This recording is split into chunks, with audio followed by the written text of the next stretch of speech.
Testing? Okay, you can hear. There's a lot of Sorry. ignore.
Hi, Darlene.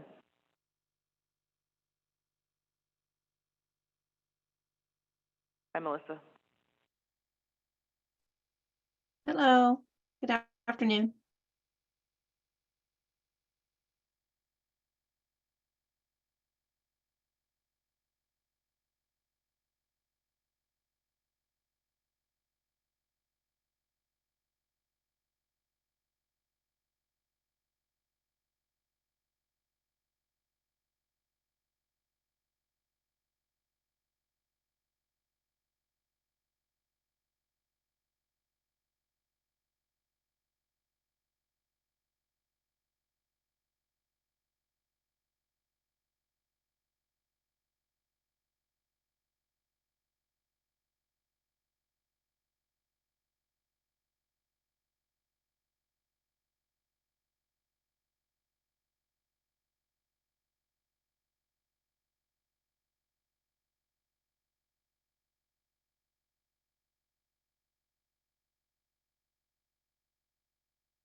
All right, then the time has passed 2 o'clock, so we gave a few minutes for anybody that is coming in. I think we have about, 6 people participant online, and then we have 4 people here along with staff, 3 staff here.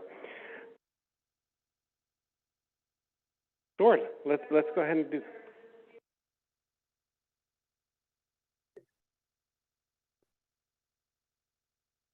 Sam, you're invited up, front and center. Oh, you're fine too. Again, welcome everybody. We appreciate you guys showing up to join us in our landscaping and lighting district Q&A or questions and answer sessions. I want to introduce myself. My name is Nue Vu. I'm the Public Works Director, and I have 2 staff here with me. Amanda, who is our management analyst that helps with our LLDs, which is landscaping and lighting districts, and our superintendent, Jim, who manages staff that works on the LLDs. So today the topics that we're going to cover is why are LLDs or landscaping lighting districts formed? How are they formed? What's the annual levy process? Why is there an inflator included in most of the districts? And when do we have district annual meetings, and why do we have them? And then we'll discuss about the contractors' history that has provided services to the city, and then discuss about in-house schedule and why the city start using landscaping lighting district instead of maintenance assessment districts, and the acronyms of those. So this is a map of all of our landscaping lighting districts throughout the city. As you can see, on the east side is Montebello, Peterson on the south side, Lala Ranch, and then western side is Heritage to the Victorian Harbor districts. And so there's about 11 district landscaping lighting district. So again, this is a Q&A. I want to kind of brief, hopefully just 5-10 minutes presenting, and then there'll be opportunities for you to ask questions. And the purpose of this, the question is not to dive into specific district, but general LLDs. And if you have anything specific, after the meeting, you could talk to staff that we could help you with the specific information that you need. So why are LLDs formed? So the reason behind LLDs is that when there's a development that comes, typically they will have, if they have any features that are common areas, features such as playgrounds or landscaping that is in the common area, street lights, storm drain features, trees, walls, that instead of creating a HOA, they and the city agreed to create a LLD that will take care of these areas. And so how is an LLD formed? So basically it follows the Prop 218. So in order for that to form, again, the developer or that subdivision wants this and the city agrees to it, then they go to council to get a resolution of initiation to pass.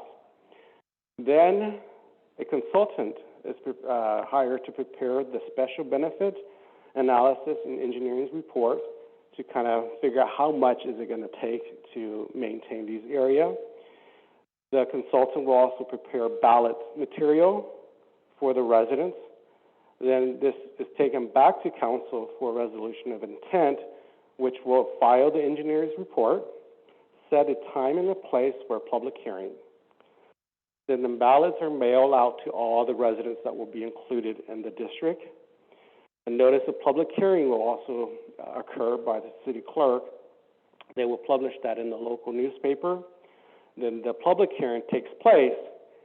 which they will have all the ballots, and they will determine to see if there's a majority protest that exists, meaning is that community yes for it or no for it? And if there's no majority protest, then council adopts a resolution ordering the levy of the assessments. Then the levy of assessment is sent to the county assessor's office. Then the annual administration of the LLD follows each year. And if there is a majority protest, then the district is not formed, and there's no levies. This doesn't get sent to the county. And then each year, there is a process to levy for each of these districts. So there's three processes. The first is, if the first 1 and 2 are done together at City Council, they adopt a resolution formally initiating the annual report process and order the preparation and filing of the engineer's report. And second, they adopt a resolution of intent, which sets the public hearing date and time, which was done for this process for all the LLDs on May 23rd, 2023. And the public hearing then is held and approve the levy rates for the coming fiscal year, and then this is sent off to the to the assessors, the county. And the public hearing is set for June 20th at City Council.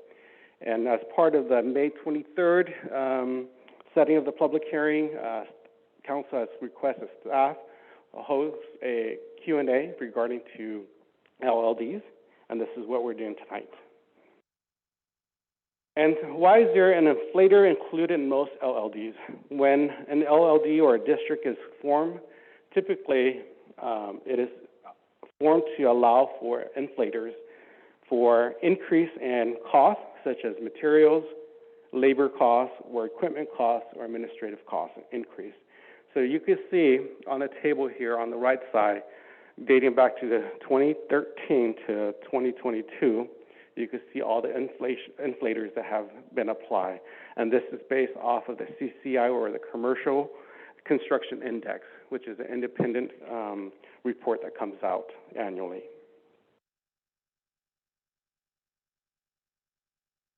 Regarding to annual district meetings, typically it is held between the last week of February and the second week of April, that whole duration.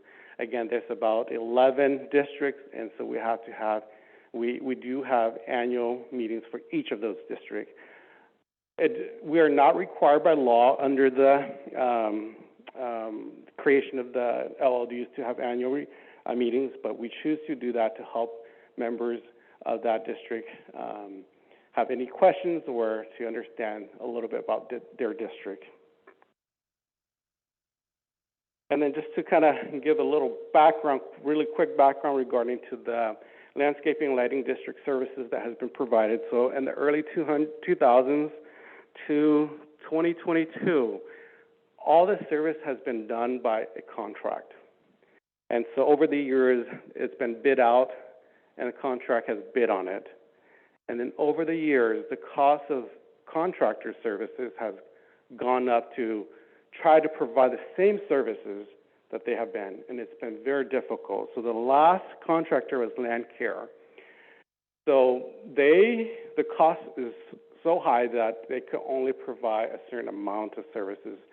And as you can see, about a year and a half to 2 years ago, there was a lot of issues out in the landscaping area in the district, all the districts. There were times when those issues were not addressed for months or even half a year because the budget didn't support that level of service. So during that time, council and the city elected to bring that service in-house so that we have more control of how we respond and when we respond to these issues. And so as of January 2022, that transition of providing that service came in-house. We were approved to hire 5 staff dedicated to all the districts, to take care of the 11 districts throughout the city. From that time, at the very beginning, it was a little shaky hard because we had to train people, we had to get them up to speed, but from then to now, they've made a lot of improvement. It's not perfect, but you could tell the difference between when the contractor was doing it and when the city took it over. So our in-house maintenance schedule is the first week, our staff focuses on the Victorian Harbor and the Blossom districts.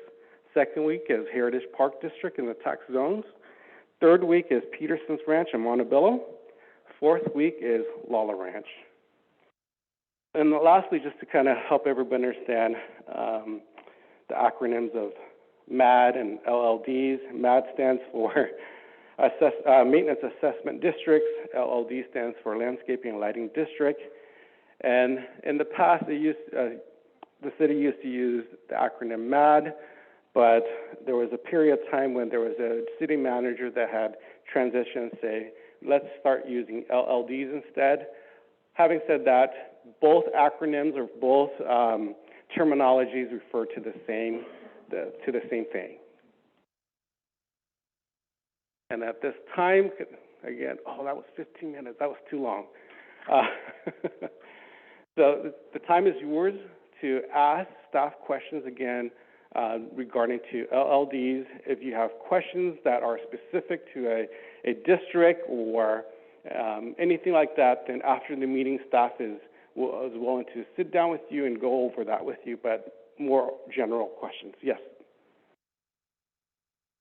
Thanks for the presentation here. I'm learning what this is all about. What I've noticed, what I observe, Sassoon government has systemic failure. Why was this set up to fail? Why do we got to fight for money? I used to sell real estate in Contra Costa County. Some of the neighborhoods, we had used to use HOAs, which is a good concept. You didn't have to fight for money in HOAs. You trust your government. They make the raises, and the citizens didn't have any input. And if you leave it up to the citizens, too many people won't spend another nickel to improve their neighborhood. So my problem is the way it's set up. Why do we got to go? Why do we have to reinvent the wheel in order to keep up with inflation? And also, when I look at some of these definitions that make up the responsibility of an LLD, why are storm drains, two other items here, street lights, storm drains, and trees? That should be a citywide thing. I don't think Heritage Park should own the storm drains. I think that should be a whole Sassoon community. Why we're isolating this, and if Heritage Park has a collapse of the storm drain system, that should be a city problem, not just a Heritage Park problem. There's certain things that our common government should provide. Now, back to here to keeping up with inflation. We're setting up with the way we do things in Sassoon kind of backwards here. We can't keep up because the people won't vote it in. You got to take that away from the people, but that means you need a governing board that has credibility, the citizens can trust. They're not going to, just like our property taxes. We don't like it, they go up, but they're necessary if you want things done. So hopefully you guys can streamline this so we don't have to go through this again to see another rent increase. I don't want to hear about squabbles in Heritage Park and other things. There should be an automatic process in place there that you can bypass a lot of this. Thank you. Those are great comments and questions regarding to your questions about how come the city just doesn't absorb trees, storm drain. These work requires, there's a cost to it, and the cost has to come from somewhere, because when the community comes in, that's an impact that they're bringing in with the development. And so when the tree is on private property, then that's the responsibility of the homeowner. But when it becomes it's in the common area or the public access area, then that falls either, again, if at that time had they created a HOA, that organization would take care of that.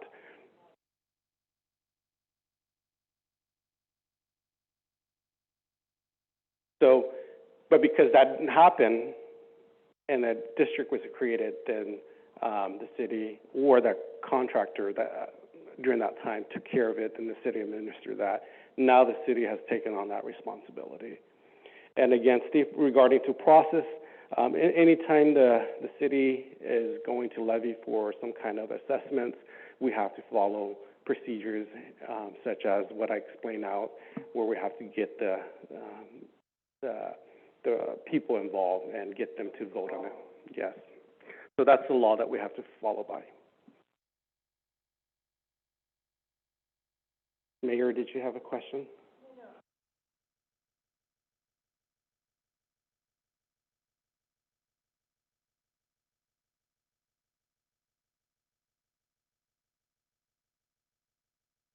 So staff and also members of the public, if you're speaking, turn your mic, and then so those people online could hear. Any questions online? Let me unshare.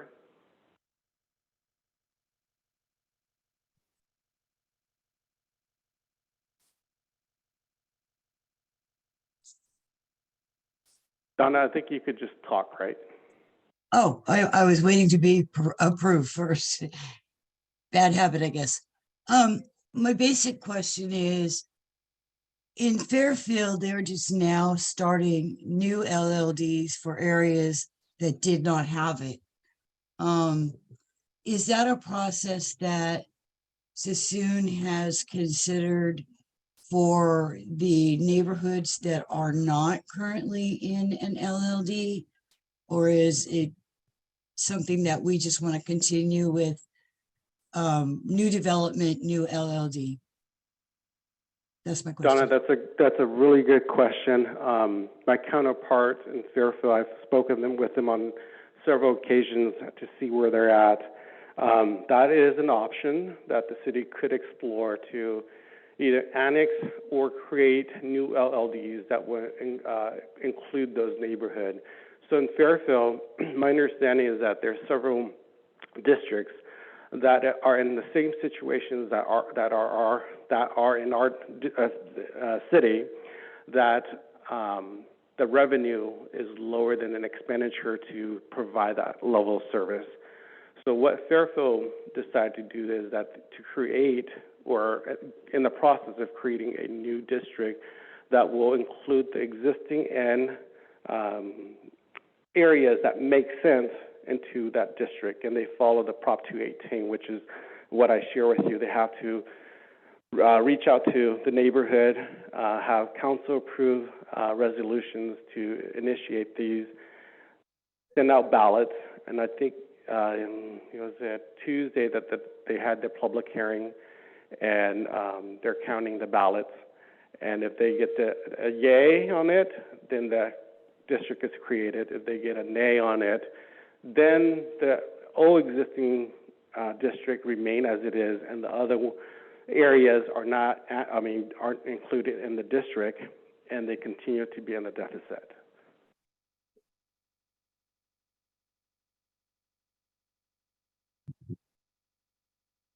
If I can ask another question. The mayor, go ahead. I'm here as Alma, a resident of Sassoon. I'm just listening in today. But I did receive an update regarding the votes so far in the city of Fairfield. Out of the 11 LLMDs, is what they call them, because they're struggling with their upkeep. You will see in various areas of Fairfield, they're also having similar challenges. Out of the 11, only 2 passed. So 2 are going to be officially formed. So the city of Fairfield is facing a structural deficit in 2 years, about $9 million. And so they're also trying to figure out a way of how do they upkeep their maintenance. This was one attempt to support local communities, and 8 of them did not pass. Thank you for that information. And the process of going through this, there is a cost to it, and the district will bear those costs of going through the Prop 218. And so that puts them in a greater deficit. Donna, you said you had more questions? Yeah. I just want to talk in general, but I'll use Montebello as an example. Montebello is responsible for the landscaping along Walters Road. Since that is a public road, why is it still designated to be Montebello's responsibility. And I believe the same thing happens with Heritage Park, that they are responsible for Sunset Avenue. Is there a way that we should perhaps look at removing those responsibilities from the LLDs because they are public roadways? End of question. Hi, Donna. It's Amanda. How are you doing? I'm good, thank you. Thank you for coming to our meeting. So it's been sort of an interesting evolution for the Walters Road section for Montebello.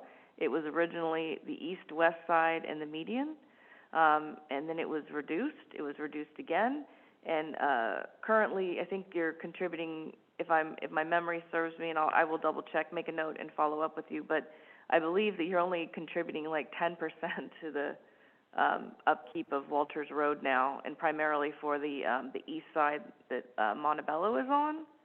So it's just the way that the district was originally set up, that was included in the boundary, but the city has made decisions in the past to kind of try to help Montebello with, budget-wise, right? I mean, you went to Right. all the meetings for the voting and stuff, so you probably know better than anybody. But they did sort of reduce what you're paying for that particular section. What, and my question, a follow-up question, sorry, my phone's ringing, would be, is Peterson Ranch also in part of keeping up Walters Road? I'm not sure Yeah. about that. Absolutely. They actually pay for the upkeep from Bella Vista North to East Tabor, and that is both sides, the sound wall, the median, and the east side are all within their district, and they cover that maintenance. Great, thanks. You're welcome. Any other questions from present? James? Hi, thank you. James Berg. I'm a landlord over in Heritage. Used to live over there. So I've seen firsthand the demise of the actual maintenance over there, unfortunately. I have a lot of questions. Why are we not looking at a whole master plan for the city? Keep it structurally or not the same for everything. We have so many exceptions, so many rules, so many different aspects of the neighborhoods. This whole system needs a reset, and the city's suffering from the incompetence of the city. If you look at the actual rates that have been increased the last, even this last year, off the top of my head, it was 1.7 something. So I'm not sure where this number of 14.79% comes through. Is that for the whole city, all added together, or what? But That's just that was the inflator for last fiscal year. This fiscal year, it's 1.43%. So that's a huge deficit. So we're going down almost 13% or 12.5%. That's the amount that the rates were increased to cover inflation. So in that year. Yes, for and that then, fiscal and this year. coming up year is going to be 1 point something, It's 1.43%. and it was 14.79 the prior year. Yes, correct. Wow. So we're going to suffer. So see what I'm saying? So we're suffering because there's no consistency, there's no planning ahead. We're not taking the cost of inflation, we're not taking the cost of labor. The city needs to reset this and do a master plan, just like we did at the meeting and stuff like that. Why are the only parts of the city have these plans, some don't? I live now in Old Town and I don't have one. I don't want extra taxes, but if we're going to do this, do it the right way and make the whole city pay for everything, instead of certain parts of the areas. So that's one big concern. What about these new developments coming up? So we have the old Crystal Middle School site. What's the plan there? And we need to be proactive and talk about actual numbers going forward. Then we have the Marina Village, which we already know through a lot of debate that we're going to get, $4,600 a month there, and that's supposed to cover police, fire, and maintenance. So I want to know out of that one, how much is actually going to go to LLD, maintenance on that. And then we have the Humphrey Apartments. Are they doing their own thing? Who's in charge of that? Is it the apartment complex or is it the city? So those are some of the big questions I have on there. And then if we wanted to, as individual districts, can we get rid of them, and what's the process on that, so we can actually do a reset? I would love to see that for the city, honestly. Get it all on one same page. I think those are my questions right now. Thank you. James, those are great questions, and if I was a citizen, I would ask the same question. So I'll try to go through each of them. Staff, feel free to jump in if I miss anything. Regarding to resetting and getting rid of all the LLDs and potentially doing it citywide, right? That is an option that we could do, but again, it costs money in the process of doing this. Voters will have to be able to vote on it, and if it doesn't pass, then we revert back to the same district again. If it passed, then there will be a citywide LLDs. Regarding to, if you just want to get rid of it, just to get rid of it and don't have a district anymore, that is an option too. You have to go through the same process how we created it, and voters will have to vote on it and eliminate that. Then, at that time, something needs to be set up to take care of these areas, or else it will be left unattended to. Regarding Let me to, just 1 second. So that initiative process would have to be started by the residents or the council? it will have to start with council giving staff that direction to head in that direction and then follow the process. Okay. And we do have MBS on the line, and they can provide more detail. There are consultants, and they're called MBS, and they're our consultant that manages our districts, our CFDs, our tax zones, and they will have gory details on dissolution that we can refer Yeah, to, I think. so that's the direction we want to go. What does that stand for, MDS? Oh. It's a consultant. Yeah. They're our consultant to assist us in these Oh, that's district company name? formation. Okay. And then regarding to the new developments throughout the city, such as, like you said, Crystal Middle School, the Marina. Crystal Middle School, we are creating a new, they're not LLDs, they are called CFD, Community Facility District, and that is strictly for safety, like PD, fire, and a small minor going towards storm drain. No maintenance. So they won't be annexed, or they won't be creating a new LLD. They will be creating a HOA to take care of that. Regarding to the Marina Village, that is private property, so they will be maintaining their own facilities inside. However, they will be annexed into the CFD2, which will contribute towards safety, fire PD, and a little bit into stormwater impact. Same for the Humphrey Apartments. They'll also be annexed into CFD2 in their private property, and they will manage all aspects of their landscaping themselves. Thank you. Is there any oversight on that to actually make sure that stuff gets done? Penalties if they don't do it? Or private maintaining their own The landscaping. CFD too, yeah. Yeah, for the private CFD. Accountability. Accountability to actually make sure these things are getting done. So the CFD is for fire, PD, and storm. So that doesn't go towards private landscaping maintenance. The property owner of that private development will maintain the landscaping in the private property. So that's coming out of their own funds? Correct. Okay, but there is no accountability to make sure it's getting done properly? We don't go and regulate how they trim, how they irrigate. However, if it becomes a nuisance, it could become a code violation, or code enforcement may respond to those. Darrell Ann, do you or Melissa want to speak a little more to the dissolution process and kind of the ramifications? One of you, both of you. Well, sure. So ramifications of dissolution obviously is just, the areas are no longer going to be maintained, right? If there isn't an alternative funding mechanism in place for any of the services or maintenance, it's just going to be left as is. The dissolution process is actually pretty simple. It is very similar to the annual approval of the engineer's report. So It will go to council. There's a resolution of intention and also a public hearing. So procedurally, it's very similar to approval of the engineer's report. What, I mean, so once it's dissolved, then we're just spending for ourselves as to how, we need to figure out how to, manage the areas that are no longer being funded for maintenance, correct? Correct. I mean, that would be at the city's discretion at that point, how they're gonna, how they're gonna approach those areas.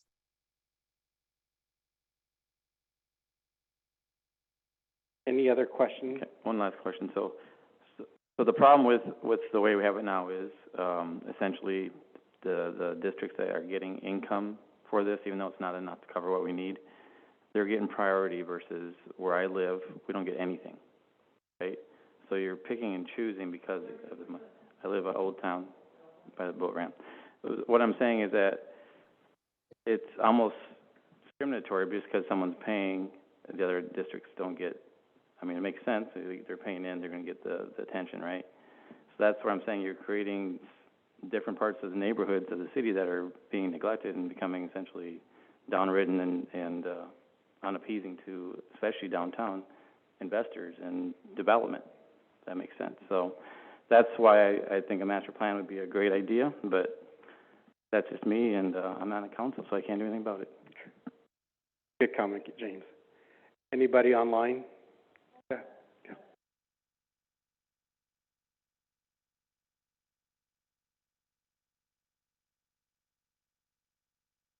Really great questions. I wanted to go back to the 14%, the slide, yes, the CCI, because the way I interpreted your question, James, and I just, help me clarify if I'm understanding correctly.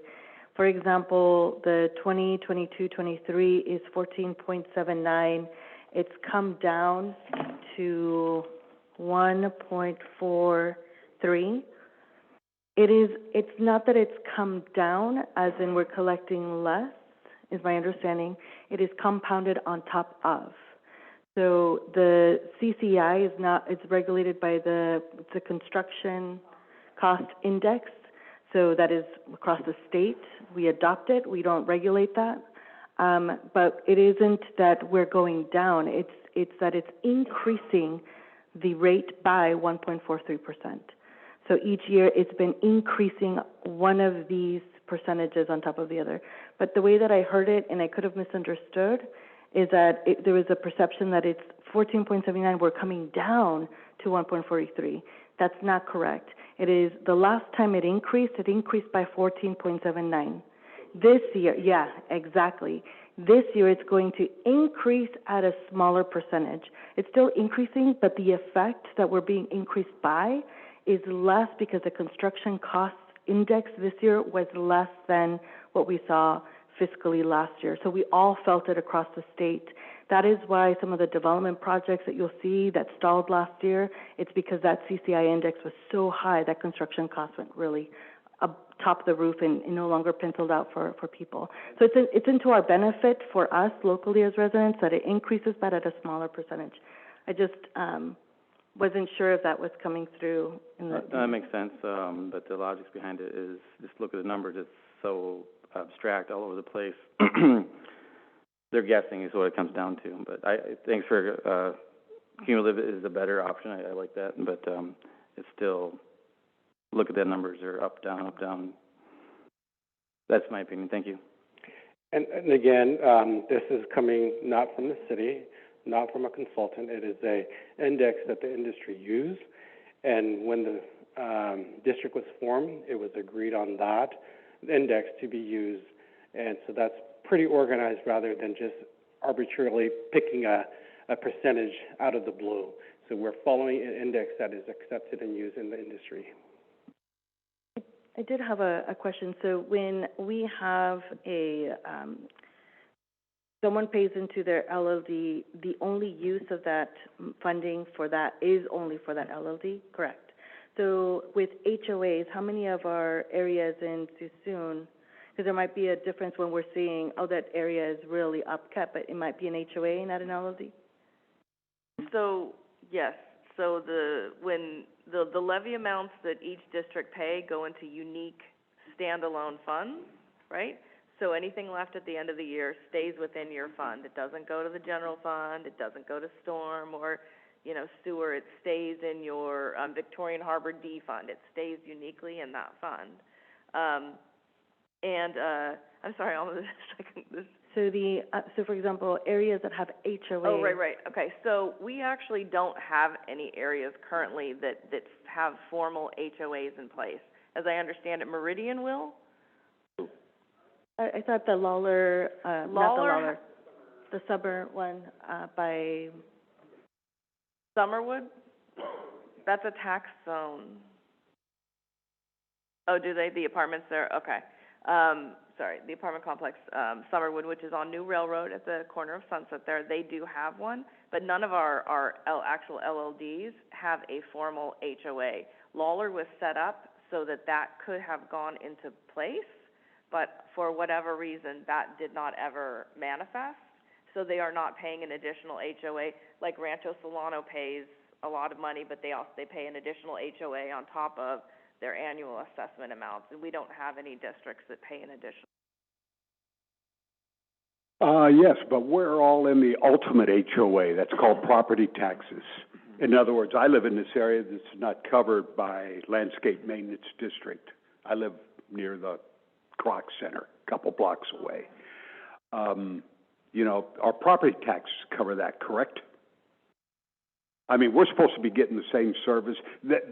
James makes a good point. What I don't like in the city is compartmentalizing everything. I understand that's the way we're set up, but it's creating all this chaos. Steve, great question again regarding tax. I don't have the breakup of property tax where it goes. I believe that it goes to school. I believe it goes to safety. Those are. Mm-hmm. And so very minimal, if any, comes into public works. Most of public works is special or enterprise funds.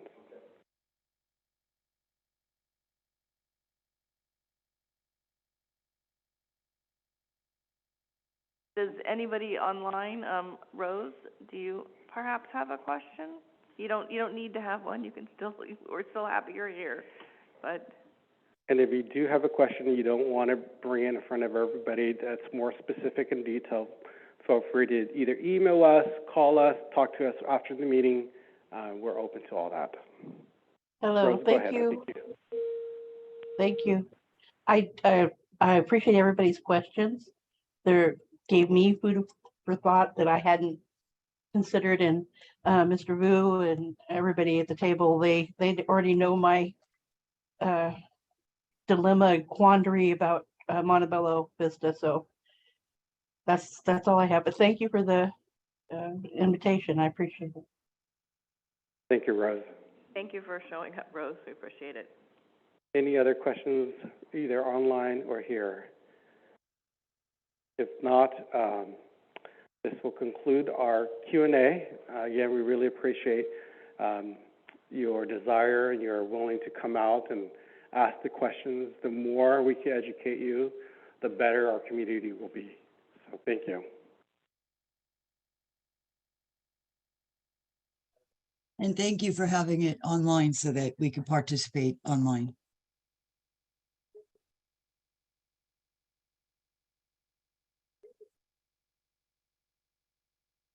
Here, that was a Meeting is good one being too. recorded. That's why we kind of got in here a little early and got the laptops up, so everything should be recorded, and we can certainly post on the webpage. That's awesome. Thank you, guys. Thank you. Thank you. Have a great day. Thank you, Melissa and Darrell Ann. We appreciate you guys. Good meeting. Thank you.